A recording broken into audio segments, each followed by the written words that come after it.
الحمد لله وكفى والصلاة والسلام على سيد الأنبياء سبحان الله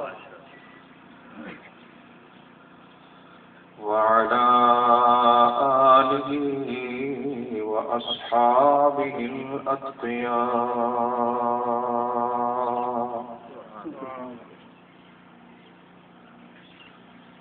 أما بعد فأعوذ بالله من الشيطان الرجيم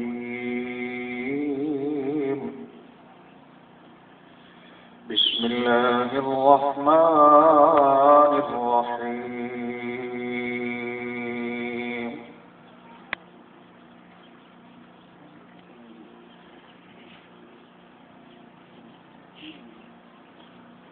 فلولا إذا بلغت الحلقوم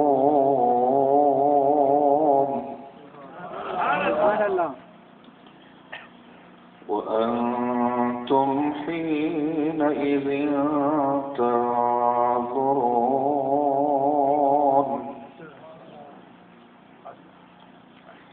ونحن أقرب إليه منكم ولكن لا تبصرون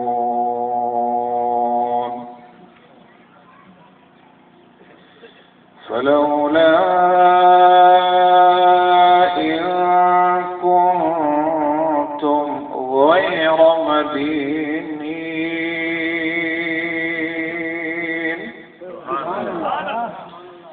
ترجعونها إن كنتم صادقين.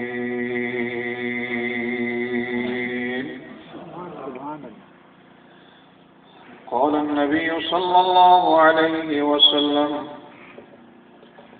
الكيس من دان نفسه وعمل لما بعد الموت، والعاجز من أتبع نفسه هواها وتمنى على الله. صدق الله العظيم وصدق رسوله النبي الكريم، ونحن على ذلك من الشاهدين والشاكرين والحمد لله رب العالمين. اللهم صل على سيدنا ومولانا محمد وعلى آل سيدنا ومولانا محمد وأصحابه سيدنا ومولانا محمد وبارك وسلم وصل عليه. بلند واسع. اللهم صل على سيدنا ومولانا محمد وعلى آل سيدنا ومولانا محمد وأصحابه سيدنا ومولانا محمد وبارك وسلم وصل عليه.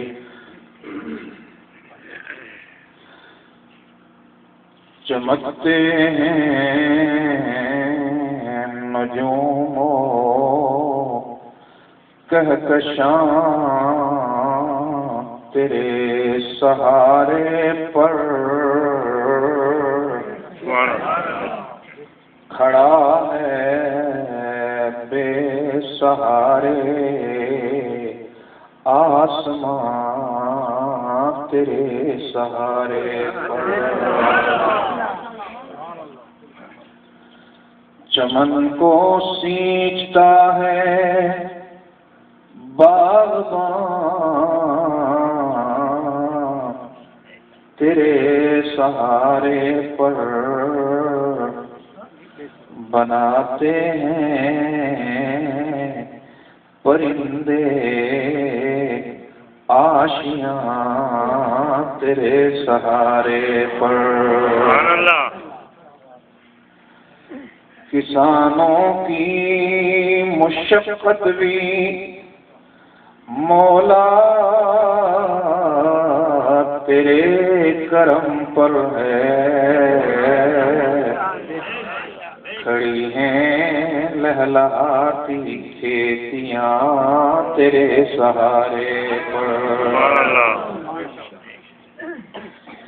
بات بنتی نہیں جب،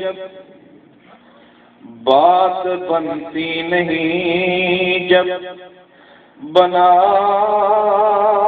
لیتے ہیں تیرا نام لے کر، محفل سجا لیتے ہیں۔ لفظ جب اشکوں کی صورت میں، لفظ جب اشکوں کی صورت میں وضو کرتے ہیں، لفظ جب اشکوں کی صورت میں جب وضو کرتے ہیں، آقا ہم تیری نعت بنا لیتے ہیں۔ روٹھ جاتا ہے جو اللہ، روٹھ جاتا ہے جو اللہ گناہگاروں سے، روٹھ جاتا ہے جو اللہ گناہگاروں سے، درود پڑھتے ہیں اللہ کو مناتے ہیں۔ اللهم صل على محمد وعلى آل محمد كما صليت على إبراهيم وعلى آل إبراهيم إنك حميد مجيد۔ اللهم بارك على محمد وعلى آل محمد كما باركت على إبراهيم وعلى آل إبراهيم إنك حميد مجيد۔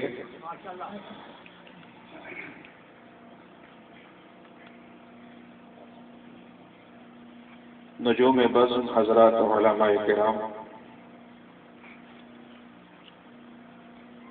اور میرے انتہائی قابل احترام بزرگوں، دوستوں، آج کی اس بزم میں تشریف فرما ہمارے مہربان حضرت مولانا احمد الرحمان صاحب، خطیب پارلیمنٹ، ہمارے عزیز برادر عزیز مولانا عمر فاروق صاحب،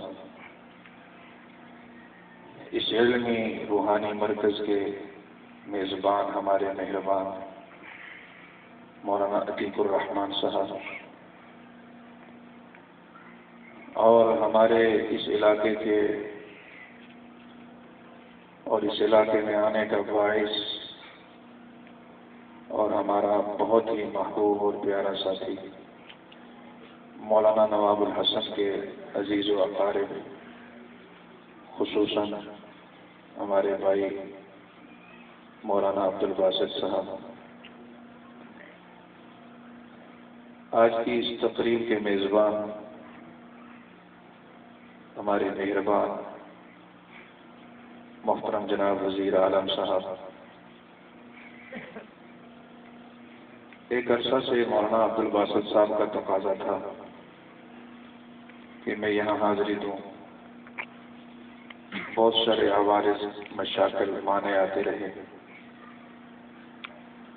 اور جب مجھے اپنے برادر محترم جناب وزیر اعظم صاحب کے جوان سال بیٹے کے انتقال کی خبر اور کیفیت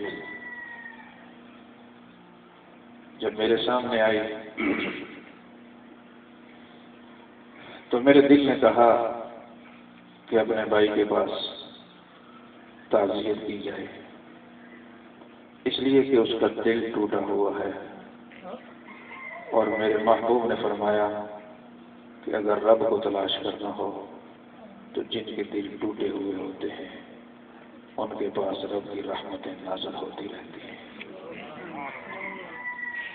ظاہر ہے کہ جس کے گھر سے جوان بیٹے کا جنازہ اٹھ جائے، جس کی امیدوں کا مرکز، جس کی مستقبل کی پہچان، جس کے ارمانوں کا خون اس کے اپنے ہاتھوں ہو جائے، تو پھر وہ تعزیت کے لائق ہے، وہ ہمدردی کے لائق ہے۔ کتنے ارمانوں سے میرے بھائی وزیر عالم اور ان کی رفیقہ حیات نے عبید کی تربیت کی ہوگی، اسے اپنا مستقبل سمجھا ہوگا، کتنے ارمانوں سے اسے پڑھایا ہوگا، کیسے کیسے خواب دیکھے ہوں گے، لیکن وہ مالک بڑا بے نیاز ہے، بڑا بے نیاز ہے۔ اسی لیے کہتے ہیں آساں وچ عمر گزاری تے جلے خار ہزاراں، آساں وچ عمر گزاری تے جلے خار ہزاراں، مالی باغ ویکھن نہیں دیندا جدوں آئیاں بہاراں۔ بہت کم لوگ ہیں جو اپنے بیٹوں کی جوانیوں کی ثمر اپنے ہاتھوں سے لیتے ہیں۔ وہ بے نیاز رب ہے، اسی لیے اللہ کے محبوب نے فرمایا کہ میرا رب فرما رہا ہے جاؤ جن کو میں نے صحت دی ہے انہیں بتاؤ اس کا شکر ادا کیا کرو، کہیں بستر مرگ پہ تڑپتا ہوا مریض نہ بنا دو۔ جاؤ جنہیں میں نے چند ٹکے دے کر، اسباب دے کر آزمایا، انہیں کہو اس کا شکر ادا کیا کرو، کہیں سب کچھ لے کر در در کا خدا کرنا بنا دو۔ اور جنہیں میں نے اولاد عطا کی ہے انہیں یہ بتا دو کہ میں نے عطا کی ہے، ان پہ اترایا نہ کرو، ناز نہ کیا کرو، کہیں جوانیوں میں جنازے اٹھوا کر، کہیں جوانیوں میں جنازے اٹھوا کر تمہیں اس کرب اور اس الم سے گزار دو جو دل کا صبر توڑتا ہے۔ یہ اولاد ہے ہی ایسی چیز۔ رحمت دو عالم صلی اللہ علیہ وسلم کا لخت جگر جناب ابراہیم علیہ السلام معصوم بچہ ہے۔ آپ کے گھر سے اطلاع پہنچی آقا آپ کا معصوم بیٹا طبیعت ناساز ہے۔ آپ تیزی سے گھر پہنچے، اس معصوم بچے کو اپنے بازوں میں اٹھایا۔ اب مصطفیٰ کی امیدوں کا مرکز وہ معصوم سا بچہ ہچکیاں لے رہا ہے، مصطفیٰ کے آنسو چھم چھم برس رہے ہیں۔ صحابہ کرام دیکھ رہے ہیں اللہ کے محبوب رو رہے ہیں۔ پوچھا اللہ کے محبوب آپ رو رہے ہیں؟ فرمایا ہاں، اس کے فراق نے، اس کی جدائی نے آج ہمیں غمگین کر دیا ہے۔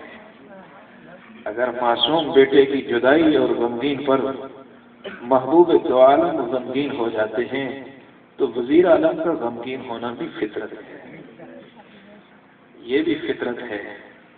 یہاں پہ ایک بات یاد آ گئی، حضرت ام سلیم رضی اللہ تعالی عنہا کا بیٹا بیمار ہوا، اچانک بیمار ہوا، ایک عرصہ سے بیمار تھا، اچانک طبیعت خراب ہو گئی اور انتقال ہو گیا۔ ان کے شوہر کہیں باہر گئے ہوئے ہیں۔ اب سوچا کہ میرا شوہر رات کو آئے گا اور جب گھر پہ جنازے کا پتہ چلے گا پریشان ہوگا، غمگین ہوگا۔ بیٹے کی میت کو ایک کمرے کے کونے میں چادر رکھ کر رکھ دیا اور نئے کپڑے پہن کر چہروں پر تازگی لا کر اپنے شوہر کا استقبال کرنے لگی۔ اور جب صبح ہوئی تو کہا کہ بھائی وہ ہمارا بیٹا کہاں پہ ہے؟ تو کہا کہ بھائی کل پڑوسیوں کے ساتھ ایک بڑا عجیب معاملہ ہوا۔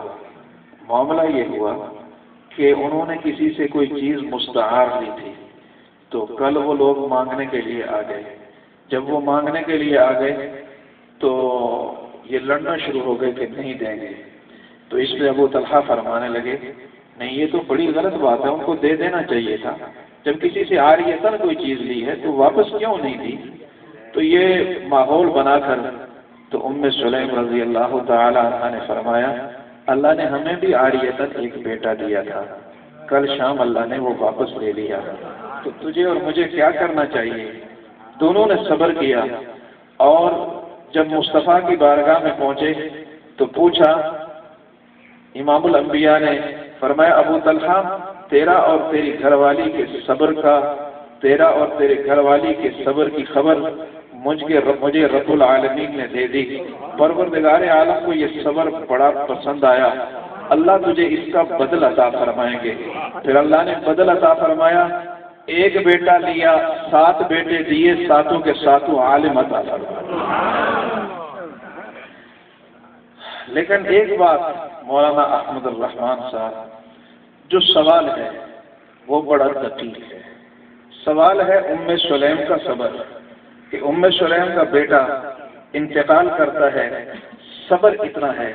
رحمت دو عالم صلی اللہ علیہ وسلم کا بیٹا انتقال کرتا ہے، رحمتوں والے نبی رونا شروع ہو جاتے ہیں۔ یہ کیا وجہ ہے؟ وہاں اتنا صبر، آنسو بھی نہیں آتا، میت گھر میں رکھ کر رات گزار دی جاتی ہے، یہاں پر مصطفیٰ کی آنکھوں سے آنسو آتے ہیں۔ میں نے اسے بہت ساری کتابوں میں تلاش کیا، مجھے کسی جگہ اس کا جواب نہیں ملا کہ یہ کیا وجہ ہے۔ کیا ام سلیم کا صبر رحمت دو عالم سے زیادہ ہو گیا؟ نہیں، کبھی نہیں ہو سکتا تھا۔ تو پھر کیا مطلب ہے؟ تو میں نے یہی سوال اپنے والد گرامی قدر حضرت شیخ الحدیث مولانا محمد یوسف رحمہ اللہ سے پوچھا کہ حضرت یہ سوال سمجھ میں نہیں آتا، ایک عجیب جواب دیا۔ فرمایا ہاں بیٹا، یہ بڑا آسان سا جواب ہے۔ اللہ رب العزت نے ام سلیم کو امت کے لیے قدوہ نہیں بنانا تھا، محبوب کو قدوہ بنانا تھا۔ اگر اولاد کے فوت ہونے پر محبوب نہ روتے، امت روتی تو امت گناہگار ہو جاتی۔ امت نہ روتی، امت روتی تو گناہگار ہو جاتی، لیکن محبوب نے آنسو بہا کر امت کو اجازت دے دی کہ یہ فطرت ہے، یہ فطرت ہے۔ ہاں سینہ پیٹنا، ہاں چہرہ نوچنا، ہاں بین کرنا، ہاں ماتم کرنا، اس کی اجازت نہیں دیتا اسلام، لیکن آنکھوں کا برس جانا، دلوں کا تڑپ جانا، یہ فطرت ہے، اور محبوب دین فطرت لے کر آیا ہے۔ محبوب دین فطرت لے کر آیا ہے۔ میرے بھائی وزیر صاحب، آج ہم اپنے بیٹے کے لیے غمگین ہیں کہ عبید چلا گیا، تو کیا ہم نے باقی رہنا ہے؟ نہیں، یہ تو ہم، یہ دھوپ چھاؤں کی دوڑ ہے، اور یہاں پر خزاں بہار کی گھات میں لگی ہوئی ہے، یہاں خزاں بہار کی گھات میں لگی ہوئی ہے، اور جسے بہار میسر ہو وہ خزاں کے لمحات بھی یاد رکھے۔ اسی لیے عظمتوں والے رب نے فرمایا تو اسی دوڑ میں لگا رہے گا، اسی دوڑ کے اندر دوڑتا رہے گا، اسی دوڑ کے اندر لگا رہے گا کہ ایک دن اچانک میرا نمائندہ تیرے پاس پہنچ جائے گا۔ تو اسی دوڑ میں لمبی لمبی پلاننگیں بنا کر تو اس میں دوڑتا رہے گا، اچانک میرا نمائندہ آ جائے گا، اور جب میرا نمائندہ آئے گا تو پھر تیری صورتحال کیا ہوگی؟ قرآن نے اس منظر کو بیان کیا۔ اعوذ باللہ من الشیطان الرجیم، بسم اللہ الرحمن الرحیم۔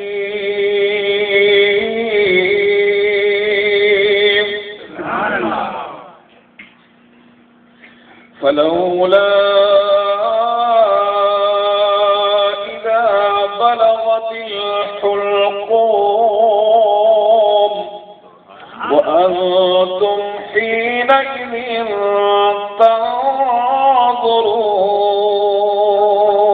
تنظرون ونحن أقرب إليه منكم ولكن لا تبصرون فلولا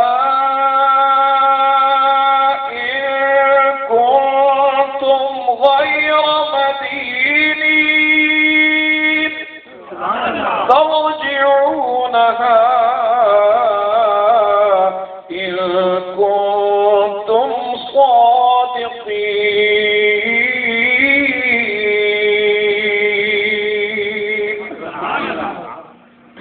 کائنات کا خالق رب، کائنات کا مالک رب، سب کو کھلانے والا میرا اللہ، سب کو پلانے والا میرا اللہ، سب کی مشکل کشائی کرنے والا میرا اللہ.